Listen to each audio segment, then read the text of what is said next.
Chers internautes, bonjour. Nous sommes aujourd'hui en compagnie de Jean-Michel Vernochet. Bonjour Jean-Michel. Oui, bonjour à vous, bonjour à toutes et à tous. Eh bien, merci donc de nous accorder cette interview. Nous avons souhaité t'interroger aujourd'hui à propos de l'accord sur le nucléaire iranien qui a été conclu mardi à Vienne. Alors, ma première question, c'est est-ce que c'est un énième accord intermédiaire ou est-ce qu'il s'agit d'un accord final? Pour l'instant, c'est un accord final provisoire. C'est-à-dire que tout peut être toujours remis en question. Il faut voir les conditions d'application, la bonne volonté, la bonne foi. Les Américains sont quand même connus en affaires pour être de très mauvais joueurs, pour être des gens qui jouent souvent au poker menteur et qui donc trichent également. Bon, ceci dit, Monsieur Obama voulait cet accord. Ça marque, ça scelle son deuxième quadriennat. Quant à M. Rouhani, il en avait besoin parce que je pense que si l'accord n'avait pas été signé, il avait de grandes chances de sauter. Et par ailleurs, l'Iran était étranglé, commençait à être réellement asphyxié et à bout de souffle. Donc c'est redondant, asphyxié à bout de souffle. Et là, donc, il fallait aussi trouver une issue, une solution. Mais il est bien évident que les forces du mal vont s'opposer par tous les moyens à cet accord. Et déjà, le ministre des Affaires étrangères israélien, je m'arrête ici, a annoncé qu'il y aurait une sorte de guérilla, de guerre permanente, de harcèlement qui serait lancé contre l'Iran et cet accord, puisque pour eux, l'Iran reste une menace. Il n'en reste pas moins que même dans le discours officiel de la Maison-Blanche, l'Iran reste un État terroriste. Et quand je dis un État terroriste, c'est parce qu'il soutient entre autres le Hezbollah libanais chiite, qui est, qu'on le veuille ou non, un parti de gouvernement, qui a des députés, des ministres dans le gouvernement libanais, mais qui, aux yeux des israélo-américains ou des américano-israéliens, je ne sais comment dire, des likoudniks et des néoconservateurs restent donc une organisation terroriste qu'il faut combattre en priorité. D'accord. Alors, on a entendu également, on a pu lire les réactions de Laurent Fabius et d'autres en France. On parle déjà, les médias mainstream parlent déjà donc à nouveau de business en Iran pour les entreprises françaises. On pense à Peugeot, mais on pense à plein d'autres entreprises. Au-delà du business, on parle également de cet accord qui pourrait sauter si telle condition n'est pas respectée par l'Iran, etc. Donc il y a déjà une pression on met déjà l'accent sur le fait que cet accord pourrait sauter du jour au lendemain. Est-ce que à votre avis, je ne vous demande pas d'être un prophète, mais juste, est-ce que il a des chances de tenir cet accord?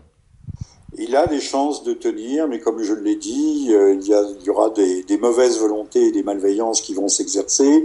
Monsieur Fabius est un battu de cette négociation. Ses positions n'ont pas été retenues. Volins-nolins, il a fallu se soumettre. D'ailleurs, il va se rendre non pas à Canossa, mais à Téhéran pour essayer de rattraper la situation pour les industries françaises. Toujours est-il que nous avons perdu un marché de 450 000 véhicules pour Renault, qui arrivait là-bas en pièces détachées, qui était le troisième marché d'exportation non pas de Renault, de Peugeot, voulais-je dire. Les Iraniens sont des gens astucieux, ils ont fabriqué leurs propres pièces et montent leurs propres voitures sous le nom de Peugeot, puisqu'on leur a tourné dos. Même chose pour Renault, mais là c'était 150 000 véhicules par an. Peut-on rattraper cela? Les Iraniens vont nous tenir également aussi un peu la dragée haute et mettront leurs conditions au rétablissement de ce marché. De même que les entrepreneurs français, certains seront bien accueillis, d'autres beaucoup moins, et il y aura des réticences, vu d'ailleurs la position d'extrême dureté qu'a adoptée en permanence Monsieur Fabius lors des négociations. Donc Fabius, excuse-moi de te couper, Jean-Michel. Fabius, quand il se présente en fait comme victorieux dans ces négociations, en fait, c'est un petit peu de l'esbrouf alors. Bah, évidemment.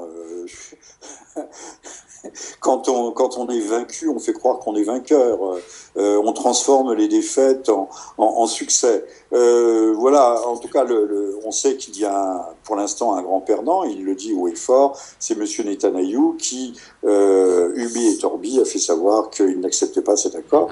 Jean-Michel ? Il faut bien dire que le lobby pro-israélien EPAC est extraordinairement puissant, que ce soit à la Chambre des représentants ou au Sénat américain. que Madame Hillary Clinton a annoncé que si elle était élue en 2017, engagerait un conflit avec l'Iran. Donc, vous voyez, un an nous sépare de ces élections à peine. Oui, c'est vrai, c'est bientôt. Et que, comme je le disais tout à l'heure, la doctrine officielle des États-Unis, qu'elle soit à la Maison-Blanche ou au Pentagone, la doctrine stratégique des États-Unis a été publiée, et là on peut peut-être s'y arrêter un instant, c'est très important.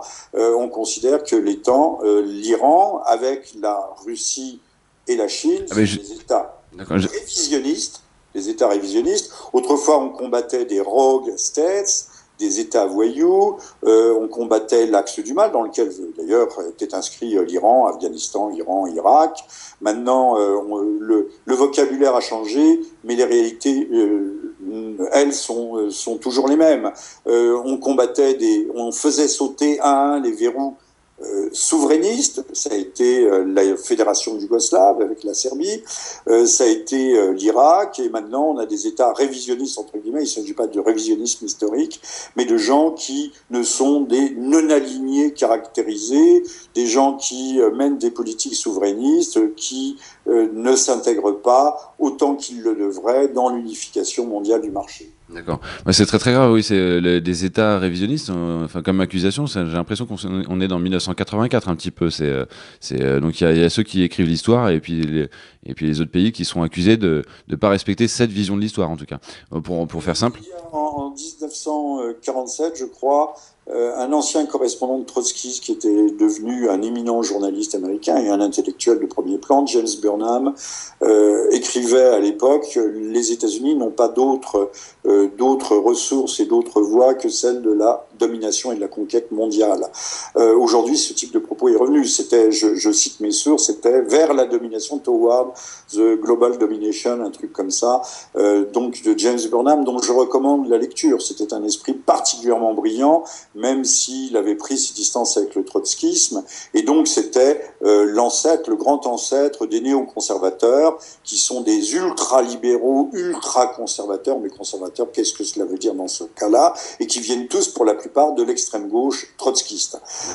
Donc je pense que quelle que soit la faillite économique et financière des États-Unis et ces 20 000 milliards de dettes qui ne sera jamais remboursée, pas plus que la dette grecque ou la dette française, les États-Unis n'ont pas renoncé à l'hégémonie mondiale et à une politique strictement unilatérale. Et tout le danger est là, à mon avis. Alors, j'ai une toute dernière question et après je te libère.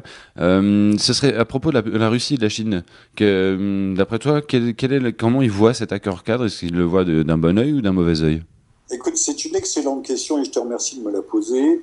Je pense que dès lors qu'il y a une levée, fût-elle progressive, des sanctions, parce que la presse nous a bassinés en permanence en disant c'est une négociation sur le nucléaire militaire. Pas du tout. C'était une négociation sur l'ingérence des puissances euro-atlantiques ou euro-atlantistes dans les affaires, et notamment dans les affaires militaires iraniennes, visite des bases de missiles, limitation de ceci, limitation de cela. La presse nous a dressé un arbrisseau qui cachait la forêt des revendications. Mais dès lors qu'il va y avoir une levée des sanctions, notamment des sanctions économiques, eh bien, il est clair que la Chine et la Russie, qui sont ordinairement tenues par des règles internationales, elles font partie de l'OMC, que je pense, en tout cas j'en suis presque sûr, c'est plus l'OMC aujourd'hui, l'Organisation mondiale du commerce, on respecte des règles malgré tout, au moins une apparence de règles dans la communauté, dans la communauté des nations, eh bien vont s'engouffrer et aussi pénétrer très avant sur les marchés iraniens, et à mon avis, eux, ils s'y tailleront la part du lion, au détriment d'ailleurs des Occidentaux. Je pense que c'est ce qui est prévisible et ce qui sera logique. On peut faire des cadeaux aux Occidentaux, mais pas jusqu'à un certain point. Et l'Iran a bien dit que cette négociation et cet accord était un accord qui visait aussi à humilier et à soumettre l'Iran. D'accord. Donc une guerre économique accrue, entre guillemets, c'est ce qu'on peut prévoir On ne peut pas gagner sur tous les tableaux, on ne peut pas avoir le beurre, l'argent du beurre et la vache en même temps, et en plus une vache pleine. Les États-Unis gagnent, mais M. Obama sait qu'il aura quand même, du point de vue géostratégique, dégagé des forces qu'il entend reconcentrer, redéployer vers l'Asie, l'extrême Asie, qui est le véritable foyer de tension actuellement, et se détourner d'ailleurs d'un Proche-Orient toujours instable et totalement ingérable. Très bien. Eh bien, Jean-Michel Vernochet, merci beaucoup pour cette interview. Je rappelle que vous êtes rendu plusieurs fois en Iran. J'ai écrit un livre dont vous pouvez publier la couverture, Iran, la destruction nécessaire.